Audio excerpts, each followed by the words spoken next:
The SEECA project, which is Strategy for Energy Efficiency through Climate Agreements, is being run by 3 countries. It's being led by Uppsala County Administrative Board in Sweden, and we have partners in Neopolmic municipality in Poland and Tallinn city government in Estonia. There are 3 main elements to the project, although the 4th element, dissemination of results and good practices, is also very important. So firstly, we have the design and development of climate agreements, and you're all here this morning to hear about that. So I won't elaborate any further. Secondly, we have the identification and development of energy and climate strategies. This could be at a very local level, such as grassroots, such as environmental eco-calendars, which we've created through this project, or at a high-level regional strategic documentation. And the 3rd main element is eco-driving and good planning in the use of heavy machinery. A few years back now, 7 regions came together. You can see them listed up here on the slide. And they wanted to look at ways of how to deliver low-carbon economies. I've put on the slide for you a picture of an iceberg because I think it's actually quite poignant.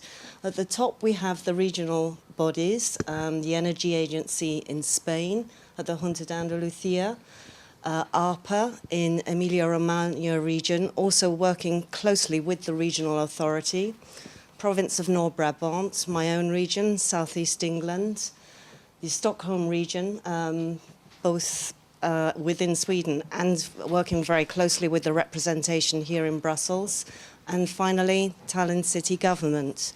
But I think what's really important is what sits underneath, because as we all know, with an iceberg, what you see on top is only just a little point, and what's underneath is much bigger.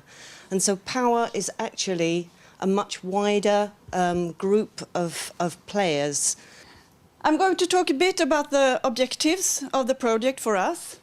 And of course we want to disseminate information on how to get started with energy efficiency in the companies, and what solutions there are to choose between.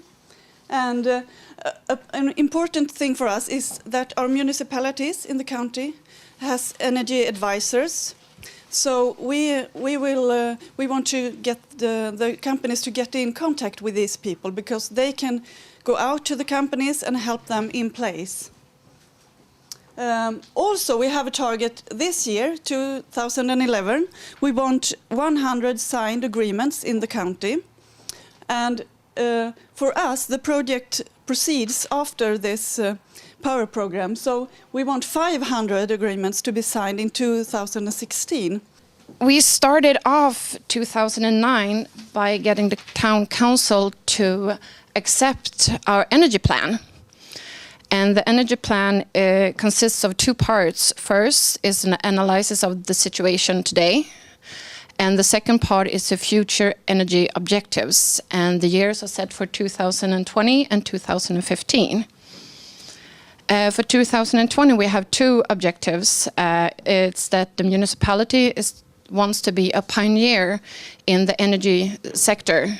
So we want other municipalities and companies to look up to us and see, hey, they did it, maybe we can too. And the second is that the different departments and offices in the municipality are only using sustainable energy sources. Niepołomice, it's 25 kilometers from center of Krakow, the former capital of Poland. It's a very good location because of transportation corridors, because of human resources, and because of students. It's a student town, Krakow. That's Niepołomice Forest, the largest forest complex close to Krakow. That's a residential area, and we have also the largest investment industrial area close to Krakow. So this is contrast place. And of course, what we should protect, it is our heritage, historical buildings. The main aim of the strategy is to gather together all what we have, all data or information which we have about the region, about the stakeholders, to exchange our minds also with stakeholders, and to find the efficient ways for regional development, especially in context of energy efficiency and the use of renewable energy. What we expect to achieve by making this document, by preparing this material, it's first of all to get the up-to-date picture of the situation, how it now looks in this region, and the vision of its future. Uppsala County and all other counties in Sweden, we are 21 together, get an assignment from the government 2007 to start during 2008 to do climate and energy strategies. 2020, the buses will to 90% be driven on biogas. And 2025, except of buses, also distribution vehicles and taxis will be running on biogas. 2030, we think that 75% of the remaining vehicles, including work machines, will be running on electricity or by renewable fuels. According to our strategy, which is in a phase of creation, as our Dr. Mr. Shliva told about it, and strategy of our partners, we have prepared a strategy manual addressed to the old citizens, but in a different form. It explains very detailed level how to be energy efficient, how to reduce pollution in the immediate surroundings, and in the same time reduce emission of carbon dioxide.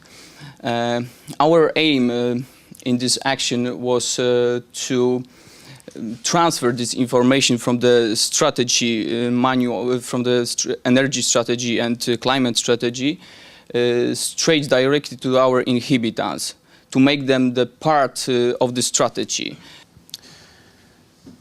Well, consumption of diesel fuel in Sweden.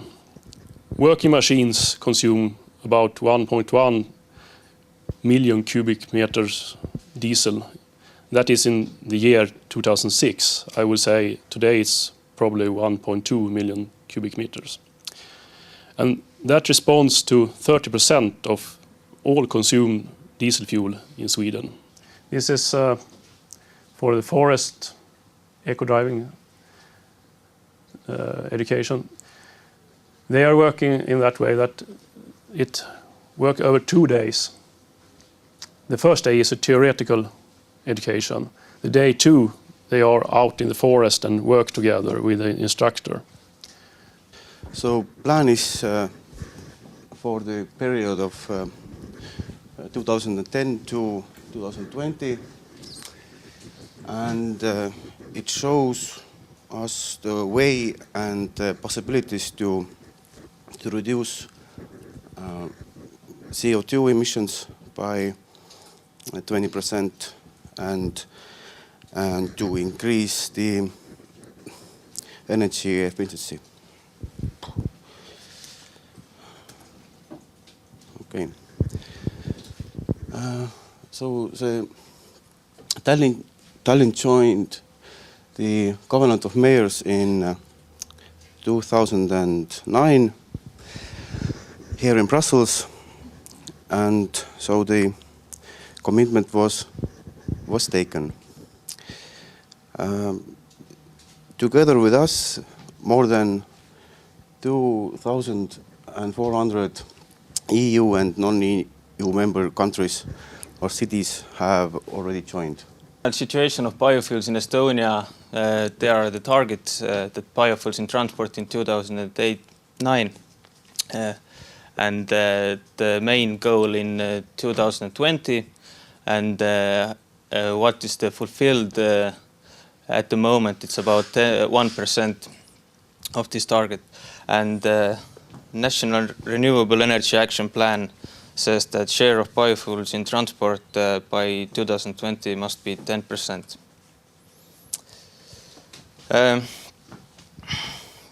At the moment, the production of biofuels cost is high. As you can see, without any support, it's not competitive to other fuels. The biggest problem is lack of investors, which leads to the biggest biodiesel production company is almost bankrupt. The biggest problem that the biofuel, biodiesel production went to bankrupt is that in 27th of July this year, excise exemption for biofuels ends.